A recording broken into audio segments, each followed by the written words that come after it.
Hi, it's Nikki here from Happy Hormones for Life. Today I've got fascinating guest, Leslie Kenny. Now, Leslie is a longevity expert, the co-founder of the Oxford Longevity Project and also Oxford Health Span, which we'll be talking about in a little while. I'm super excited about this conversation because obviously in my book I'm mentioning all about healthy aging, and I know that's what you're all about, Leslie. So let's kick off. I know from your story that it's quite a complicated one, but you were diagnosed with three, I think, autoimmune conditions. And I think you were told you had 5 years to live. But I'm going to let you pick up from there and tell us all about, how the last 5 years, I guess. Sure, absolutely. Yes, so gosh, it's a long time ago now. 22 years ago, when I was age 39, I was diagnosed with rheumatoid arthritis initially because I'd felt pain in my hands and lupus. And it was not something I was expecting. As a matter of fact, I was in the middle of my fifth round of IVF, and I was in a round where we used donor eggs because my doctors had told me that I was infertile at 39 and I needed to use younger eggs. So, this idea of somehow being prematurely older than I should have been, or a bit geriatric, was playing on my mind a little bit. But to be honest, I was so focused on having a baby. I hadn't had any children at that point, and my husband and I had been trying for probably about 7 years at that point. So when the doctor told me about the RA, she told me, well, we're going to give you immune suppressants. We're going to suppress your immune system because it's trying to destroy your joints. And then she got to the lupus and she said, unfortunately, we don't have anything to treat it with. This is 2004. We have nothing to treat it with. There's no cure, and you should expect it to get worse over time. And I thought, wait a second, this is terrible timing. I'm waiting for embryo transfer, and you're telling me that this is going to get worse over time. And I really pushed her because in America, we are clients. We're not just patients. We pay for our medical service and we can be quite pushy as clients. Yeah. And I really, I pushed her to the wall a little bit, with my words and said, wait, I'm paying you. And I have a lot riding on this fifth round of IVF. It's really taking its toll emotionally and physically on me. And you have to come up with a solution because you're the expert. You're the person with all the certificates framed on your wall and you're wearing the white jacket. So make it right.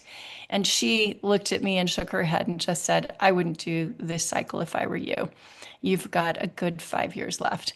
And that was, I had no comeback for that. And as I went to my car, leaving that appointment, the voice of my much beloved but long deceased grandmother came to me, and she was a very practical, no nonsense Midwesterner, and she said, "Let's throw the kitchen sink at it." And in that moment, I decided I would do everything I possibly could to be the best patient possible. And even if I was just 1% better, I was 1% closer to being a healthier patient, which she could hopefully cure. And it just made common sense to me that a patient who wasn't drinking, wasn't smoking, and was getting sleep should do better than a patient who was smoking or was drinking or wasn't getting the sleep they needed. So, with that in mind, I set out on a journey to really to make myself the best patient possible. But along the way, I ended up putting myself into remission. And the remission, sadly, did not come through my doctor. And I know you and I both come from medical families, so we both have the utmost respect for doctors, and they are incredible when it comes to acute care situations. But the reality is that 90% of all medical expenditure in the United States is spent on chronic disease management. And I don't think there's any patient out there who wants to just manage their symptoms. We all want these illnesses to be gone and rid of them. So, on the patient boards, that's really where I found my salvation. And I had used patient chat rooms for IVF and decided to look at the lupus and RA boards. And on the lupus boards, they were talking about a new study out of Germany where 13 patients had been given something called intravenous immunoglobulin, or IVIG. And it's basically a donation of antibodies from anywhere from 3 to 10,000 people. And it's made for people whose immune systems can't create antibodies to fight off infection. But when they gave it to patients, they noticed that it had an immune modulatory effect. So it was kind of bringing the immune system back into balance, into that Goldilocks zone we want our immune systems to be in. And I looked at that, went to my doctor, said, "Here's the evidence. All 13 patients got better. You told me that I should expect it to get worse." And I said, "I want you to prescribe this for me." And she said, "Well, I can't. 13 isn't statistically significant." So I went back to the boards, and through the boards, I found a doctor in San Francisco. I was living in near Denver at the time, in Boulder. I found a doctor in San Francisco who would. And he gave me 2 rounds of IVIG to reset my immune system. And at the same time, I thought I'd better make sure I don't trigger my immune system with anything else. And that anything could be food, like dairy, gluten, and eggs, which was in my case, or it could be poor sleep, or it could be stress, or it could be past trauma, or it could be a lack of movement leading a sedentary life. And I just set out to I made like a laundry list. What are all the things that could be triggering my immune system, causing inflammation? And I just went out and systematically tried to improve each one. I think it's impossible to say you're going to knock each one down completely because as a patient, it's overwhelming, but you want to start somewhere. So I thought, progress, not perfection. Let's do a little bit. And bit by bit, it's going to make a difference. So much so that when I went, within 6 months, I'd gone back to my doctor for a routine checkup. And she looked at my file. She'd obviously not referred to it before the meeting. She opened it up, she looked at it, and she said, "Well, look at that. You don't have lupus or RA." And I just thought, what? And she said, "All your labs have returned to normal. They're all normal." And I just was like, "Oh my gosh, that's incredible. Do you want to know what I did?" Because I think Did she want patients to who, know? Because often they don't ask, do they? They just like no, scoot she back. didn't even look up. I mean, the whole time her eyes were on the file, she was like, "No, that's okay." And I thought, what? How is that possible? But again, you and I both come from medical families. Doctors today, the system is conspiring against them. They're on a quota. They have to get through X number of patients. It doesn't matter if it's in the US or in the UK. It's either the NHS is telling them you have 6 to 8 minutes with every patient. In the US, it's a monetary system. How many patients can you crank through a day? Patients become commodities. And I'm not saying it's the doctor's fault, but the system is broken. And this means that they don't have time to get curious. They don't have time to walk alongside us as they figure out and act as medical investigators. What are the root causes of our problems? And how do we remove these possible triggers and address these lifestyle issues that are conspiring against us and giving us these chronic diseases? So it's up to us patients to really do the digging. And again, hats off to all of the patients who helped me on those chat boards, whether it was through IVF or through the lupus or the RA. You mentioned a third autoimmune condition. A lot of patients with lupus, RA, and RA will also have Hashimoto's thyroiditis. Now, this was not diagnosed at the time because my complaint was joint pain. And that meant I got sent to a rheumatologist. And this is another issue of how the system is built. Rheumatologists don't look out of their lane, right? They're swimming in their lane and they're not going to look at endocrinology. So I needed an endocrinologist to identify the Hashimoto's. At that time, by the time it got diagnosed, I was living in St. Albans. So I went to my local GP, having put all my symptoms into Dr. Google, and it kept coming back, hypothyroid, hypothyroid, hypothyroid. Went to my GP, got myself tested. I didn't understand what the test meant. I know you do a lot of work with testing. It's so important because bioindividuality is so key. But they just did TSH and T4. And they said, it's normal, you're fine. I knew I wasn't fine. I'm sure there are thousands of women listening to this who have had the same experience. I then paid for an expensive private endocrinologist in London. Of course, all she's doing is she's doing exactly what the NHS doctor did, but just with a higher invoice. Yes. And she said, "You're fine." Yeah. I was like, Oh "Okay." gosh. You're fine. Went back to the patient bulletin boards. The other patients were like, "You're being fobbed off. You've got to see this man named Barry Peatfield Durant, who has worked as a GP for decades, and he's a legend, and he basically works all of the south of England." And Mary Showman, who was a thyroid patient advocate in the US, actually was a champion of his because the GMC essentially hounded him out of medical practice. And instead of going through a kind of interrogation by them, he was at the end of his career anyway. I think he was already in his 70s when this happened.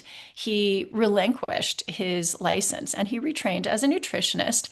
And so I went to him and he guided me through this process. But what was amazing was that because he had worked as a GP and he had a really holistic approach, when he saw my extremely low cortisol numbers, he said, "My goodness, these are the lowest cortisol numbers I have ever seen. Something terrible. You must have been living with this for years. I would guess that something terrible must have happened to you in your teens." And I thought, no, no, I had a perfect childhood. I grew up in Southern California. It was wonderful. Everybody wants that, surf and sand, Beach Boys upbringing. And then I've remembered my dad had committed suicide when I was 14. I had been living alone with him. I had found his body. Oh, My grandfather, his father, died probably of a broken heart within about 3 months of that. I had to live with another family to finish up the school year. My parents were divorced and their house burned down. So I had been in a house fire where I'd looked behind my shoulder and seen this wall of fire coming after me. What do children do? They suppress, right? We just have to get on with it. And it was the first time I realized that there is a trauma connection too, to illness, and that the body does keep the score, as Bessel van der Kolk says. So that's essentially my story. It piqued a lifelong curiosity about the immune system and immune modulation, and it led me to some immunologists working at the University of Oxford, where I now live in Oxford, and they were looking at ways to modulate the immune system in elderly people. But of course, at 39, I had geriatric immune cells, which were malfunctioning. And so this research was really interesting to me, that they could essentially rejuvenate elderly immune cells with a naturally occurring compound that we make in our bodies when we're young and is found in all plants, and that's called spermidine. But just like thyroid hormone, testosterone, progesterone, estrogen, these levels of spermidine begin to decline, and they start declining in our late 20s. And we are ever more reliant on getting them from food. Now, the gut can also make spermidine, but it is really dependent on the presence of colonies of bacteria that can manufacture it. And obviously, if we're eating an ultra-processed diet, a lot of colonies of healthy bacteria that can create all sorts of wonderful psychobiotics, whether it's serotonin or other vitamins, even B vitamins made in the gut. These things just don't happen if we aren't taking care of the gut. So then getting it from plants or supplementation from a food-derived source is of great interest to me. And that's essentially what I've made my work at Oxford Healthspan about. Well, at the same time, my work at the Oxford Longevity Project is all about telling people it's possible to come out of these illnesses and to come out fighting and better than ever on the other side. And just like you, hormone optimization is a real key to women's longevity. And I'm a huge advocate of this message and say the work of doctors, brave doctors like Louise Newson, who's really put her head above the parapet. Because for women, replacing all of these things is key to making 60 the new 20. And I like that phrase because when I did my biological age test through GlycanAge a test that really specifically looks at a lot of inflammatory markers, so very linked to the immune system, my test results came back at 21. And so Wow. I feel like I've got the ultimate do-over now, right? Of all the The things you did holistically, what do you think made, or a couple of things that made the biggest impact to you getting better and reversing your autoimmune conditions? Well, I will credit IVIG because I think it was so key. I have met a lot of people who have changed their diet and lifestyle, but I've never met someone else who has been able to put it completely in remission. Other people have had flare-ups. So I will say I will put IVIG first, and then I will say diet second. And I will put trauma therapy up there as well, Right. just because I think it's something that we overlook, and yet we know that that individuals who have experienced trauma as children do carry some chronic inflammation with them, and that it can lead to inflammaging. Yeah. Um, Yeah. so. And in your diet, did you have to change a lot, or what were the main changes you made to bring down inflammation? I did allergy tests. You know, we like to think we can just eat anything. And when I did the allergy testing, gluten, dairy, and eggs were problematic. Now I've been able to reintroduce eggs, and I try to sort of intersperse chicken eggs with quail eggs, just so that I don't kind of eat the same things and potentially trigger my immune system. But I've never really gotten away from the dairy and the gluten. So sadly, I've been gluten and dairy free for all these years. And thank goodness, um, you know, the food industry has changed, and it's a lot easier to find these things. But I've also found substitutes for things. And so I'm able to, to use seeds and nuts and rice as an alternative, say carb or sweet potato. And of course, that's going to be different for everyone, isn't it? There are some people who can tolerate gluten and dairy, but I do find, and in our clinic as well, that gluten in particular is a game changer when it comes to reducing inflammation. It just seems to be very inflammatory triggering for a lot of women, especially those with a sensitive immune system that are vulnerable to autoimmune conditions. So if anyone's listening and they haven't tried going gluten free, just for a short while to see how it benefits them, I always find the number of women that do a gluten-free diet for 30 days come back and say, I feel better in pretty much every respect. So it's one of those things it's one of the first things that we say to women to try it with any kind of actually health condition. It can be an ease. It's not. I'm not saying it's easy, but it's a focus that somebody can do without changing everything at once. Just taking out gluten can make a big difference, and I'm sure you found that too. Yeah, and starting to eat whole foods. Yeah, We just had the Longevity Project just had its Smart Aging Summit at Rhodes House this past Saturday, and Chris Van Tulken was our keynote.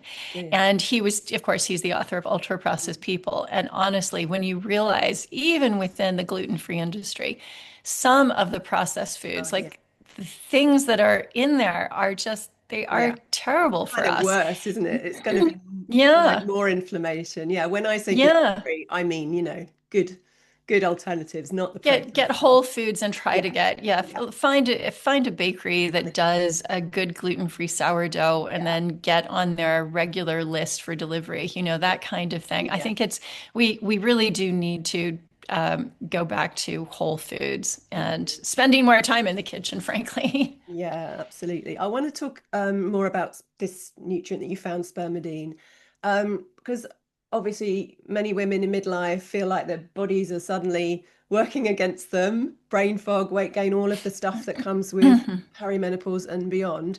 How does spermidine fit into that picture, especially when it comes to supporting hormone balance and cellular renewal? Sure. So, spermidine activates a cell renewal and recycling process called autophagy, which was the subject of the 2016 Nobel Prize in Medicine. And what it does is it's like Marie Kondo for your cells. It sparks joy in your cells and it rejuvenates them. And that is systemically. So it's not just in your, in your brain, in your heart, but it will also be in your liver and your reproductive organs. And when you have younger cells making up, say, your ovaries, then they are more capable of manufacturing the hormones that we need. And it will be the same for the thyroid as well. So, on the cell renewal for the reproductive organs, we have really good preclinical data. So I'm really careful. So for listeners who don't know, preclinical means before we have human data. So these are animal studies. But we know that in animals, if you give them spermidine, that their ovarian function and reserve improves. So they get more eggs, which is kind of, just like my doctor had said, you can expect it to get worse over time. This is kind of what we women are told. You can expect your ovaries to get worse over time. But in the case of these mice and rabbits that they were studying, they actually improved their eggs, their egg quality. And for anybody going through IVF, DHEA also improves egg quality and quantity. Something also discovered by a patient, FYI. And so I think this is really interesting. So we don't have the safety or efficacy studies in humans with synthetic spermidine, but we know that there is, it co-occurs naturally in the food supply, right? It is in things like mushrooms, in wheat germ, in legumes, and soy. Natto, which is a fermented Japanese soy dish, has the highest concentration of it. So why shouldn't we do this? It's very much the approach that Dr. Terry Wells took when she was trying to reverse her MS by just, okay, there are no clinical trials on whether or not turmeric works as an anti-inflammatory in humans, but there's no penalty for me to take it because it's a food. So why don't I try? And it worked for her. And it So makes sense.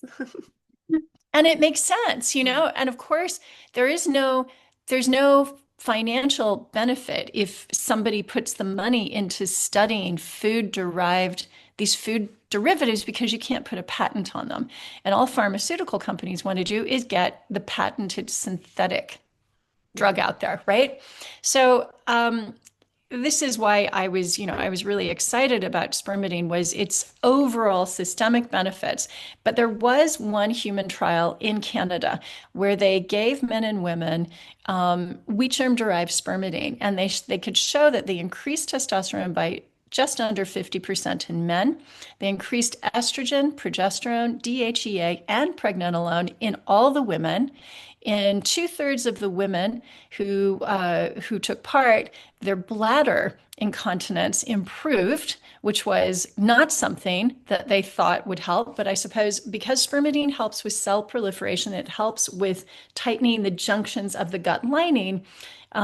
It is possible that it could help with tissue integrity of the bladder as well. And we know that it does that also in the vagina. So presence of spermidine in the vagina, yes, actually, it is beneficial. So semen in the vagina would be beneficial, assuming your partner is healthy. So It's unfortunate, yes, the name, isn't it? Because people could get mixed up about that.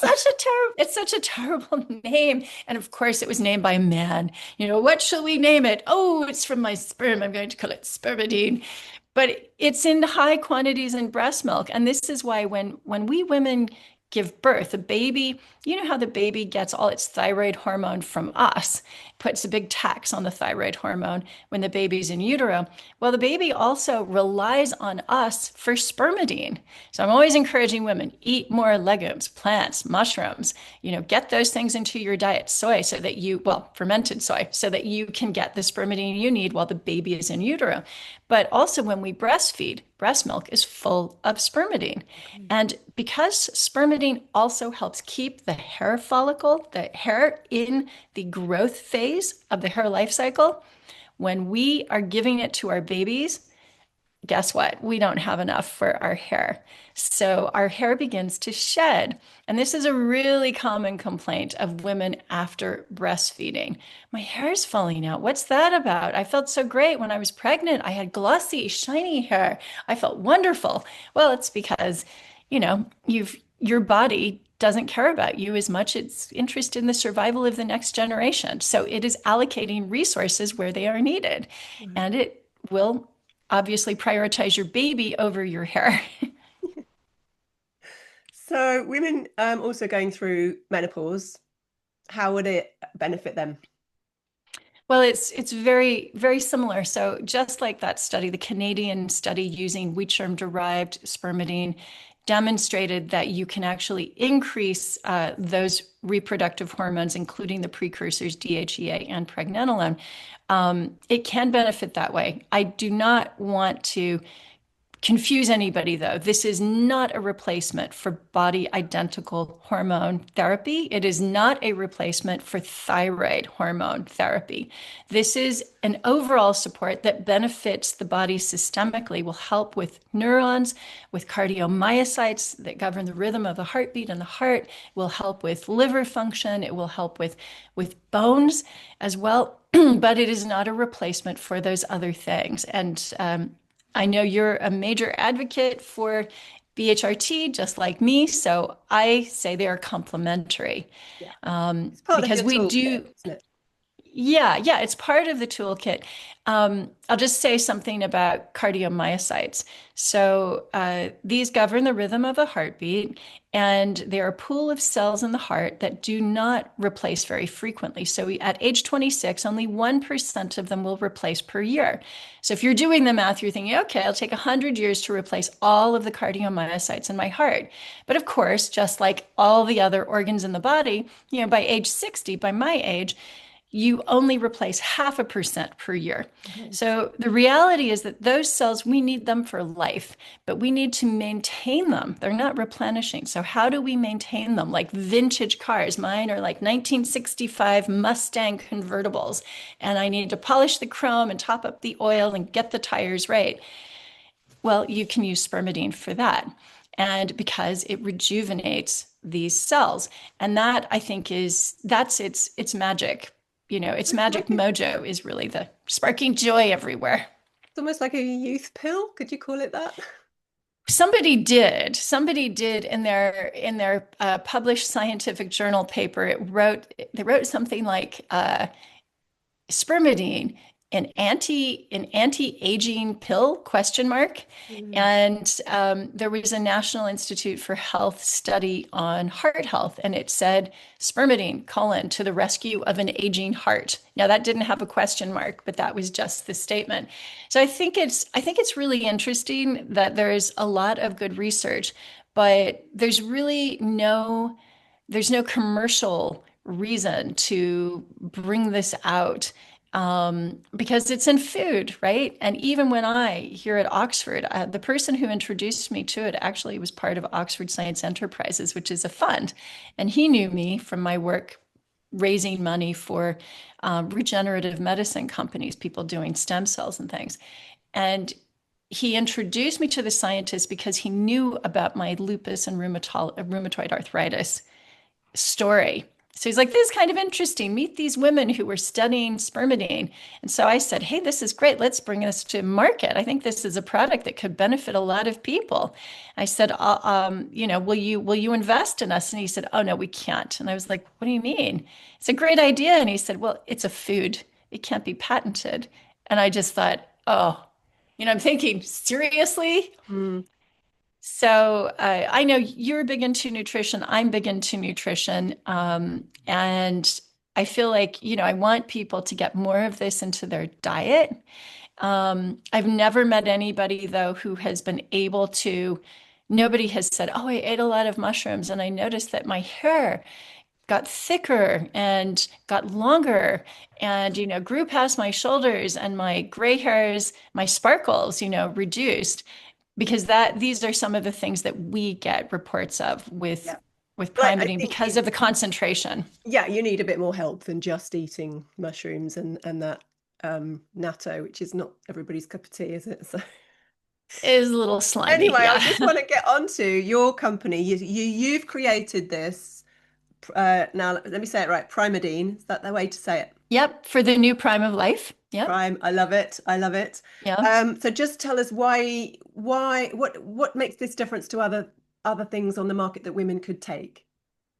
Well, there are a lot of synthetic products on the market, and there are a lot of products, because we test them all, there are a lot of products that actually are, they say they are wheat germ derived spermidine, and then they have these really high amounts of spermidine, which are not found in nature. And because we know this, we've looked at them, and there are other spermidine is part of a class of compounds called polyamines. It just means they're made of multiple amino acids. And the ones that normally co-occur with it that work synergistically are also called, charmingly, spermine and putrescine, men naming these again. But they all work together and they're part of something called the polyamine recycling loop. So if you've got all three, you will actually get more because they work together to keep recycling. Now, what we notice with these other products is that they'll have maybe 6 milligrams of spermidine, 8 milligrams, 10 milligrams.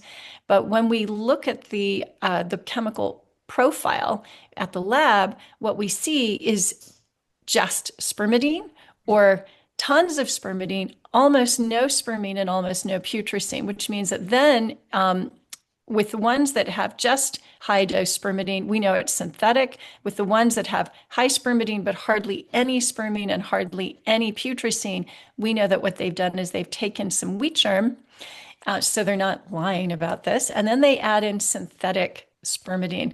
It's basically a street drug cutting trick. Yeah. And, we hear about people overdosing on things where they've been adulterated with other drugs. Yeah. Well, this is unfortunately what happens in the supplement industry too.